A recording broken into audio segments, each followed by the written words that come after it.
I selected your organization.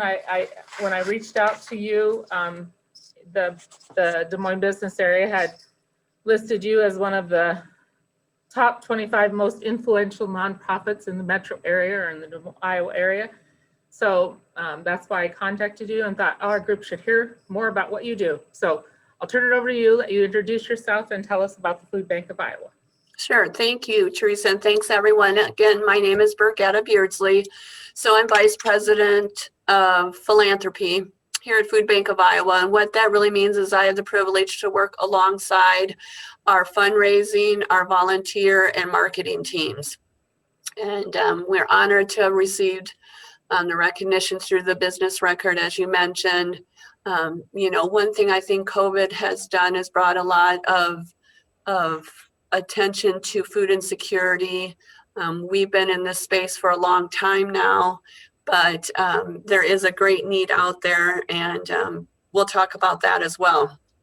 So I've been with the food bank about 2 years and 7 months, and work alongside, like I said, a great team. We also have a distribution center in Ottumwa, and I think with that, I'll just get started.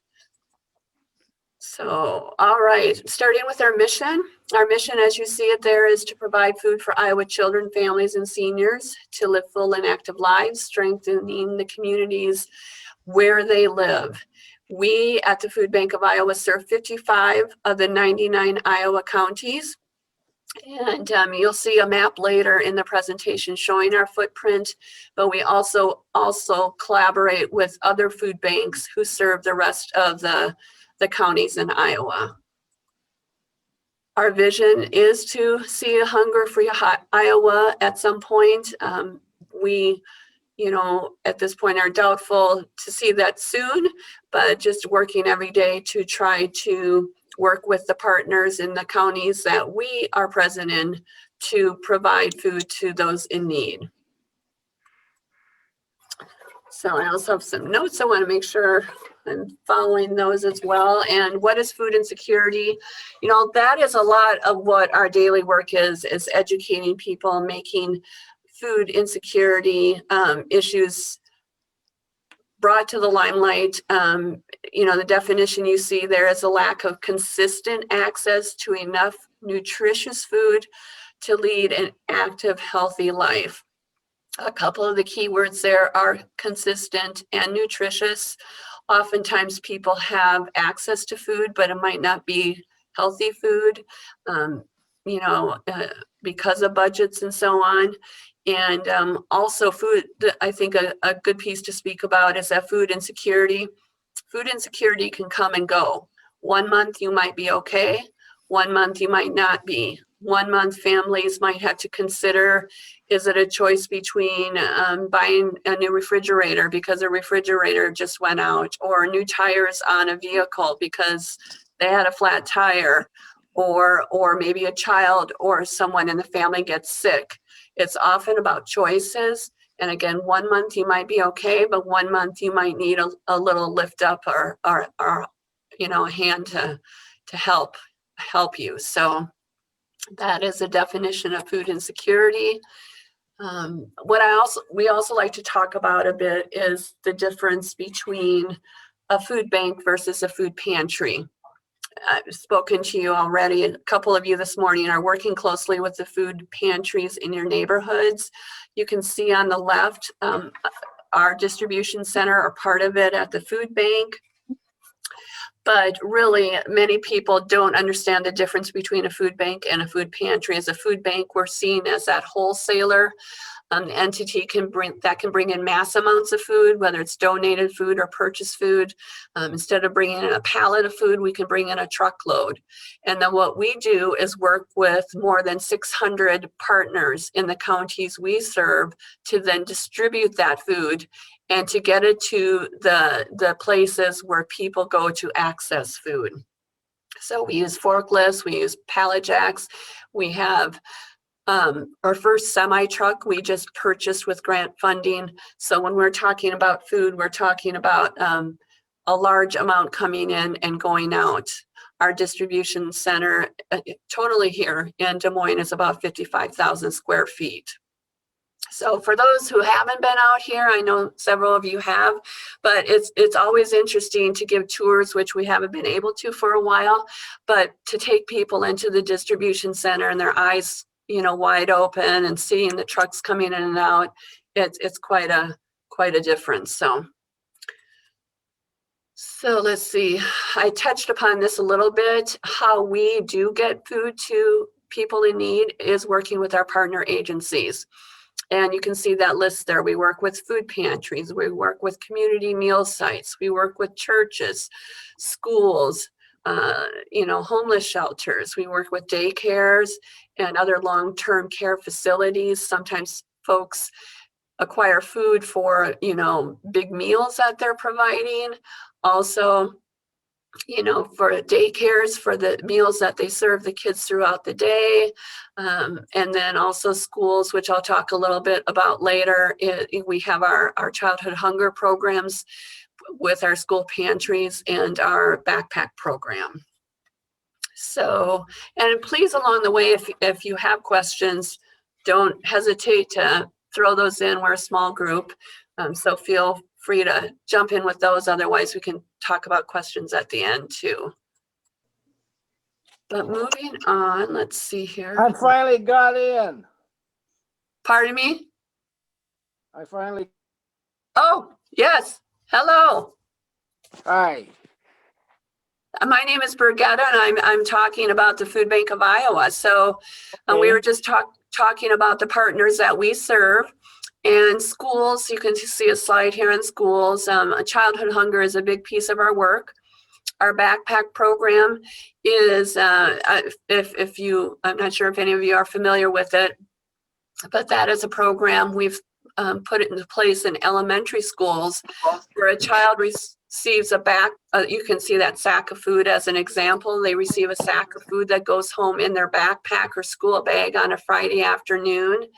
And that helps them get through the weekend if there's lack of food in the household. But we've also transitioned several of our backpack programs to school pantries. And we have school pantries in high schools, middle schools, and elementary schools. So it's a way to transcend even that elementary age child.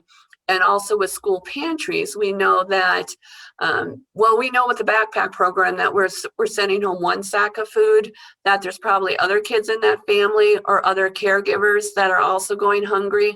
So a school pantry has been a great way to serve more of that base in the community that is food insecure. So we've increased that program tremendously over the past 3 to 4 years, and we currently have about 101 school pantries throughout the 55 counties we serve.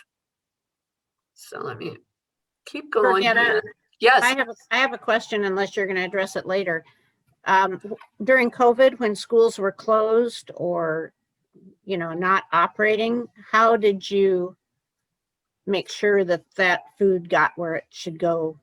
That's a great question, and it varied by county and by school district. But for the most part, schools still kept up with their school pantry and backpack program, whether it was volunteers going to homes to deliver the backpacks and the school pantries changing their model. As you can, this slide talks about mobile pantries, but many of it with COVID safety had to be a grab and go type of effort. With instead of going into the school to shop in the school pantry, it was mobile sacks or mobile boxes that they would go to the school and then be able to pick up in a drive-through fashion. So for the majority of our school districts, we have been able to continue those services. Now, Des Moines Public Schools is a different situation. And what we did, because they were virtual for so long and not allowing folks into the school buildings for even the volunteer operations of boxing and sorting, we have partnered with churches in those school communities where those school pantries are now set up off-site. And, we'll continue the rest of the school year in that fashion. And then we'll reevaluate this spring if we can get back into those schools physically. But we didn't want to, stop that flow of food being able to go out to the community? But that's a great question. And a lot of it really depends, you know, the key words there again are collaboration and partnership and pivoting, you know, trying to do things a bit differently depending on the community we were in and how it would work best for them. So, and then moving on to this slide, mobile pantries. We had mobile pantries before COVID hit, and it was typically in communities where we didn't have that fixed pantry or perhaps a school partnership. And a mobile pantry would be us coming in once a month or once every other month to typically a fixed location. Maybe it was a parking lot or a church basement, but we would bring the food in, we'd bring it in, people knew when to come, and then we'd leave. And when we left, that food was all gone. But with COVID, we really had to pivot to basically all our you know, pantry sites have, for the most part, embraced this concept, again, because of COVID safety, is we would still get the food to their location, but then they would have volunteers boxing or bagging it, or oftentimes we would send it in that way. So again, it was safer, less contact, but still providing a variety of food to folks to take home then and use. So mobile pantries are a huge part of our work in all the communities that we work in. And here's that footprint I mentioned, which is about a year old now, but it shows our 55 counties. So we serve from the north to the south border. The little pinpoints show the partners that we work with. And yeah, I think it's just we kind of talk about it being the shape of Louisiana through the middle of the state, but that southeastern corner of the state is critical too. We have a distribution center in Ottumwa in Wapello County, so that serves, we get food to that location, then distribute it to our southern Iowa communities, and a lot of hunger needs there. So that just kind of gives you an idea. And again, those other counties, the one in white, you can see other pin dots there throughout the state. And those are where other food banks are located to help serve the rest of the state. And we partner with them a lot. Perhaps we'll get a big load of some type of item, and they'll take some off our hands and they'll come and get it to help serve some of their areas as well. So moving on, now I just wanted to touch on COVID and our response with regard to having that happen. You know, obviously, we've been talking a lot about that as we're approaching kind of the 1-year anniversary in March.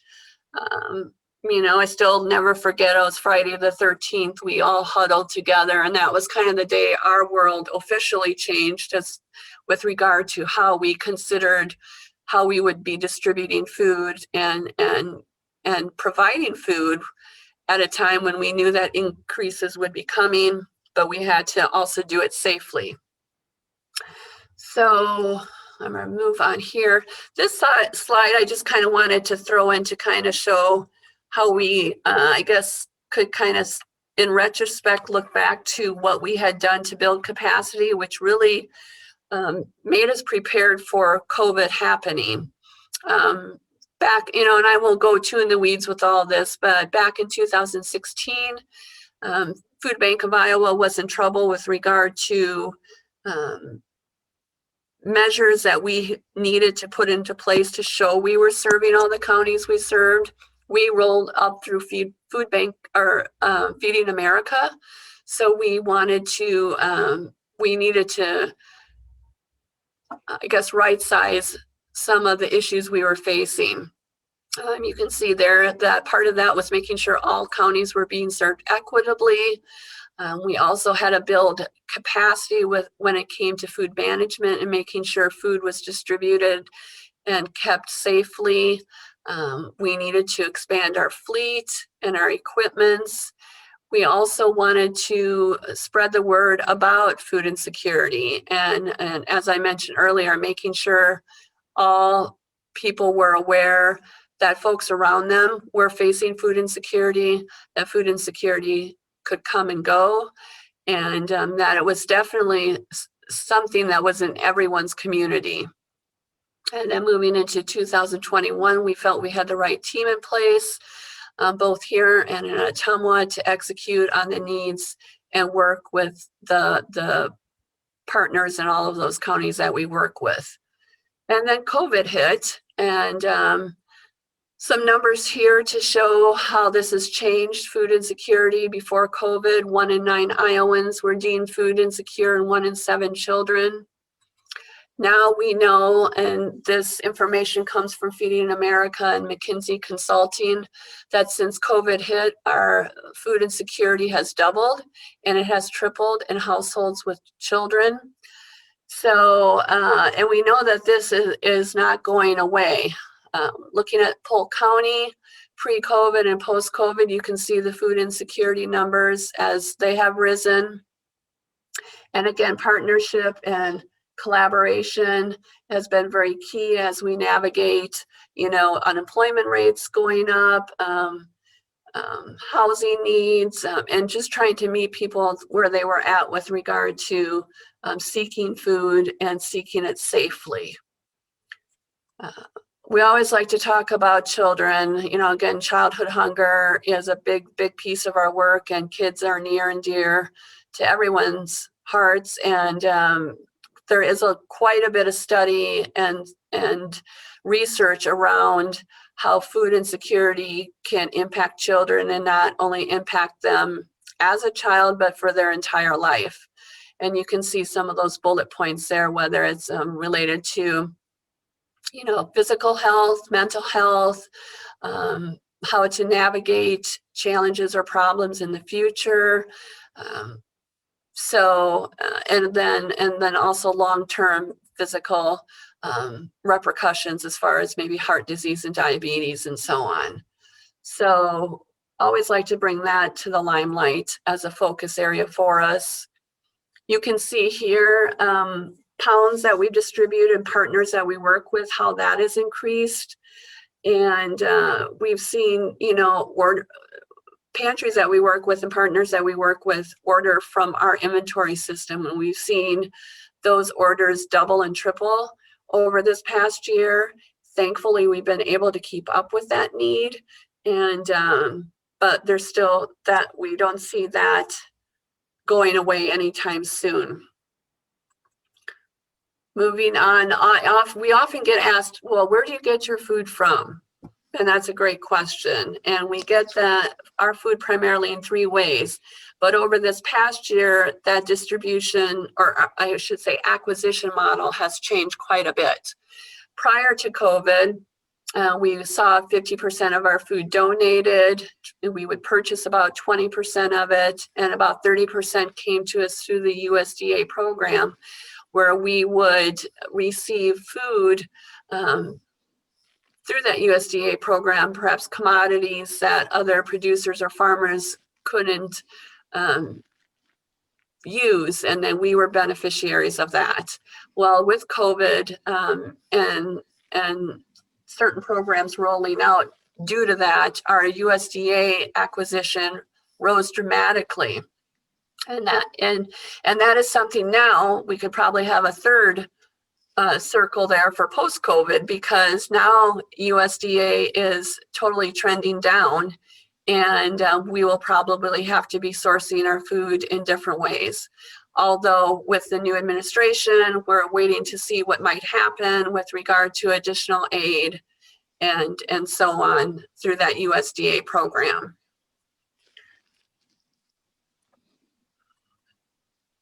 Also moving on, volunteer numbers, I always like to talk about. If you've been out to the volunteer or been out to the food bank, we have a volunteer center.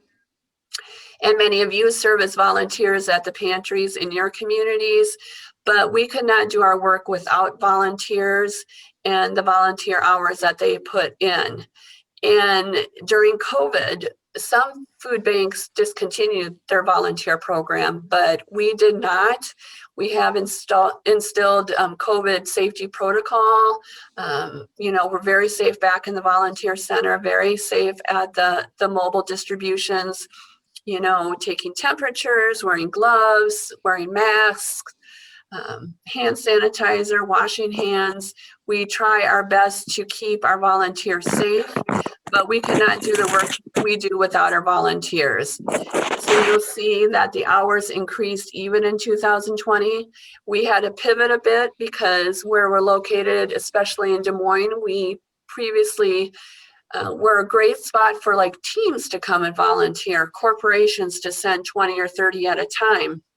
And with the shift in COVID and many corporations having their folks work from home and just continuing that policy just to keep their employees safe, we then saw a trend in individual volunteers signing up and repeat volunteers.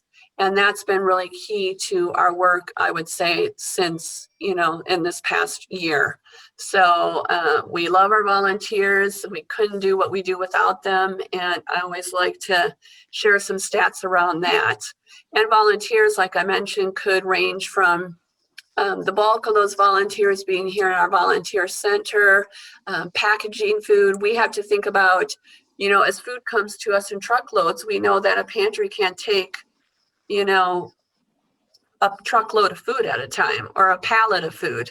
We have to oftentimes put that food then back on inventory in a manageable amount for pantries to order from based on the size that they have and the storage they have and the clients they serve.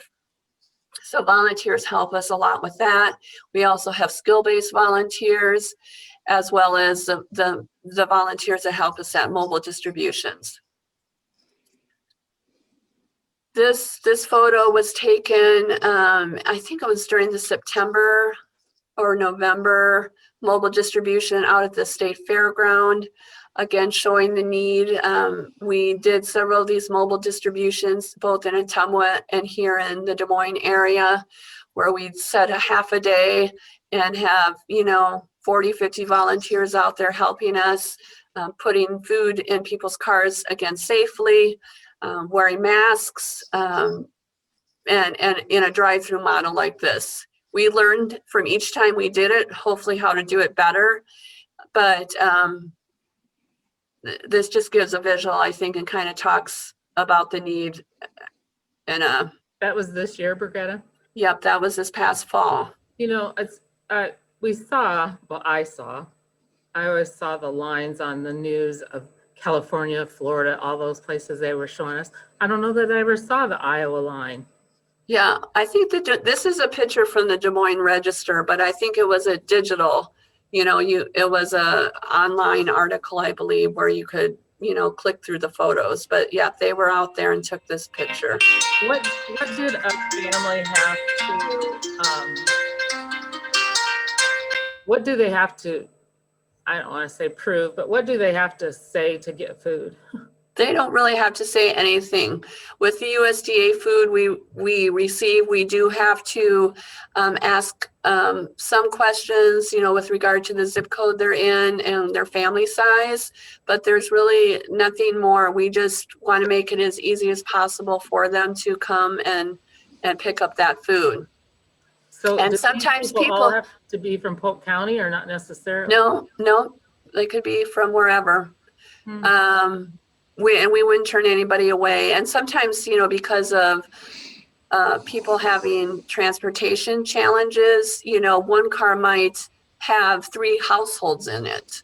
So it would be a distribution, if they had room in the car, a lot of our mobile distributions included, like, for example, a box of dry food, dry shelf-stable food.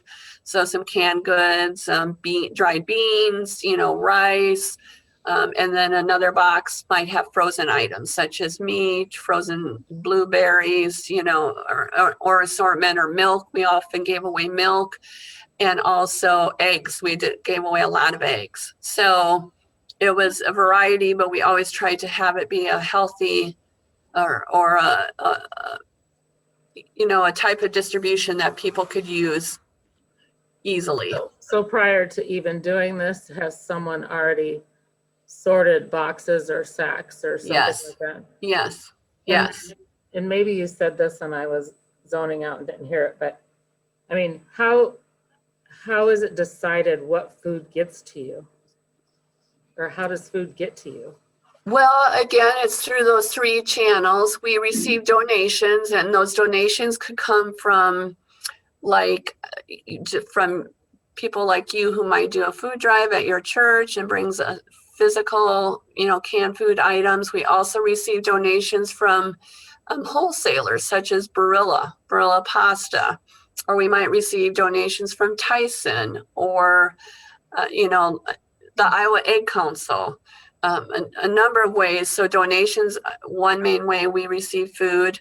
Two is through the USDA program. And we have one person on our team who works solely with the USDA system to see what type of food is available. Sometimes we don't have a choice, but sometimes we're able to choose whether it's canned good, canned vegetables, canned fruit, fresh produce like potatoes. Typically the fresh produce we get through USDA is hardy, so like apples, oranges, potatoes, onions, items that even though we will get them out quickly are hardy produce items so that they're able to be distributed more easily. And then the third way is purchased. So if, through dollar donations or grant funding, we can purchase food. So I always give the example, maybe we get peanut butter through the USDA program, but we have requests from pantries for jelly. So maybe we'll buy, half a truckload of jelly. That's just one example off the top of my head. But those are the three main ways that we receive food, is through the USDA program, through purchasing it ourselves from donations we receive, and then also the donations of product, whether it's again through wholesalers or also retail food rescue is big too. So that's a whole nother subject, but we receive product from retailers, and that they can't keep those items on their shelves because perhaps of expiration dates, but we know that food is still safe. For example, a can of food, we can keep that a year longer than the expiration date on the bottom of the can. We just know that food is still safe, and technically food is probably safe for that canned good item is safe beyond that, but at some point it starts losing its taste, if that makes sense. So we're not going to distribute a can 5 years old. So does that help, Teresa, with that question? That's a great answer. Thank you. I have a question related to that. For the longest time, when COVID started, we would get boxes from Capital City Fruit. Okay. Did they come through you? They, I think, came through us, but Capital City had to make that choice. And I'm not as familiar with that, but that program's called, it's a CFAP, and that's through the government too, where Capital City or Lafredo or whoever could make a bid to have that business and then decide how it should be distributed. So did you enjoy getting that food or? Yes, we did. I mean, we would just give a box to every family or a couple of boxes to large families because it was all fresh produce. So, and that's now the CFAP box distribution. We will start to, that is, I think I mentioned earlier, maybe I didn't, that we will start to be receiving some of those CFAP boxes again, I think even this week or next week. So, and we're going to use some with our mobile distributions and put also some on our inventory system. So hopefully your pantry can benefit from that again. Bergetta? Yes. Can you, my name is Poke Davison. Can you see my picture? That's one thing I don't know. Are you seeing? I see it looks like papers or. That's what it is. It's backwards. Now do you see me? Yeah. Yes. Okay, good. I couldn't even tell that. That's the reason I had to ask that first. Yeah, those are, you want to see my papers again? No, you don't. 2 questions, please. In that slide picture you're showing there with the cars queued up, do you collect any data like zip code? Yes. Or you do? Yes, we do because of the USDA products. So, and how big their household is. And Okay, we also ages, but we don't ask for, and we don't turn that No, information. Yeah. okay. Second question pertains back to a slide you were showing on the food insecurity, and you had pre-COVID and post-COVID statistics and Yes. how it had doubled. What period of time were you referring to for the pre-COVID? Was that 2019? I'd And the have to, post-COVID, 2020? I can't say that for sure, Polk. I could look back and we could get that to you. That came to us from Feeding America Okay, and their consulting group. So we could try Okay. to get you an answer on that. just I curious. think, I think it was the year prior, but Yeah, okay. okay. Thank you very much. Thank you. Yes. Well, thank you for your questions. Mhm. So let's see here. Where's my next slide? So so this slide just kind of talks about what we're trying to do next. What's our position as we move forward, hopefully out of this COVID time frame. I mean, we know the vaccines are coming, stock markets seem to rebound, but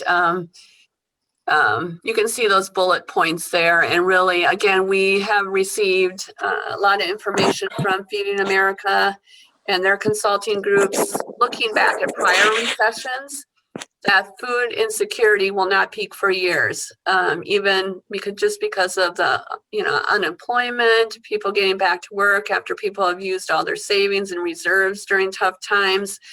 They're predicting that food insecurity will not peak until 2024. Wow. And it will not come back to pre-recession levels until 2027. And that's just kind of looking back at past recessions and having that be a history teacher to us. So we feel like the need will continue, and we hope to continue to meet the needs, and we'll need to rely on community and partnerships and help to carry this forward. So again, knowing that we alone can't do it, but together we can with great volunteers and the programs out there. So, how you can help. We've talked a little about all of this through the presentation.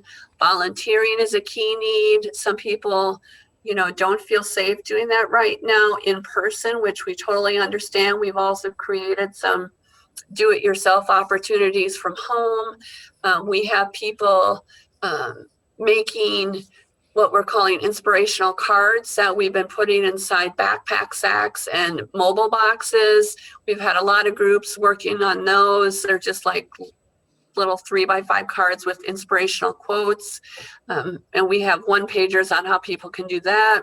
We've also created a project called T-shirt bags, which we take donations of T-shirts for one thing. And then we also have volunteers who help cut them into T-shirt tote bags, which then we can use for mobile distributions. And that helps save us on the cost of boxes, which when you think about our costs overall, it's just not the food, it's the packaging, the labels, boxes. There's a lot of boxes involved. So those T-shirt bags have been very helpful too. Donations of food, of course, giving dollars. With every dollar we receive, we can stretch that dollar to provide 4 meals. And there's a lot of metrics and formulas behind that statement. But again, our purchasing power and the donations we receive, how we can take that $1 and stretch it into serving, more than just one person. And then advocating, telling people about our work, telling people about what you do to support our work, encouraging people to learn more about food insecurity in their community and their neighborhoods. Sharing this presentation or sharing the video link I'll send you. Those are all ways we're asking people to join our efforts, and everybody has different comfort levels and also means to help. So we're appreciative of any type of effort given on our behalf. Barb, those were some great ideas for the Key Club. The inspirational cards and making Yeah. those T-shirts into bags. Yeah, Yeah. that is a great idea. I Yeah. can send you those one pagers afterwards. Awesome. Please do. Okay. I think they have a meeting this afternoon too, so. Oh, I don't have I'll that just- one on my calendar. Well, I haven't heard from her, but Okay. anyway, they try to meet once a month, so we'll share that with them. Yeah, I That think would be great. for 'em. And then this last slide really is, we have a Excuse me, I have few, a question pardon about me? about t-shirts. Yes. What do you want? Any old t-shirts or just new ones or old ones or used? Well, or- just, no, they can be, like some corporations had t-shirts on order for events that they were going to have this past year and never did. So Okay. they gave us all these new t-shirts.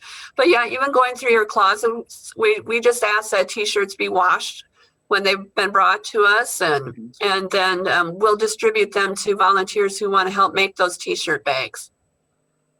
Or we could, pick them up from you too, but we and that's something we've been open the whole time through COVID. We wear masks. I'm in a closed room right now, so that's why I don't have my mask on. But, we've been open the whole time since COVID hit, seen as essential workers. And we're also a small but mighty team. Between our two locations, we have about 38 folks. So we're here every day during the week anyway. So love to get more t-shirts if you know or have any. That's great. And then this last slide, I think it's the last one anyway, or we maybe have one thank you slide at the end, but this is our current messaging that we've been sharing now in January and will into February. Just a kind of real life picture of heat or eat. Many people have to make choices, when winter temperatures drop and paying utility bills. Unfortunately, a lot of people have to make that choice, and that's how we can help, by at least helping with the food piece. So just you'll see this messaging on our social media and our website. We also have a few billboards locally here in the Des Moines community. So when you see that, you'll know what that means. And again, just asking people to help support those efforts. So I don't know, with that is my email address. And what we always encourage people is, whether you need to get help or you can give help, our website's a great place to go. We've also been trying to post every Monday the mobile distributions for the week. That's not just local, but across our 55 counties. So you can share those posts but other questions or anything that I didn't talk about that you thought I might talk about? Well, I was just going to mention, and I think we're going to have the director of our food pantry as a speaker in March. But when you mentioned that you don't have to live in Polk County, you don't have to, meet any demographic in order to access food, then that spills over into the DMARC food pantries as well. Oh, yes. Because they do not require that you live in a certain area or town in order to access a food pantry, because our food pantry is one of the few that are open on Saturdays.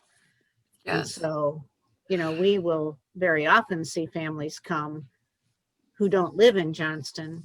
The majority of them still do, but we will see people who come because we're open on Saturday.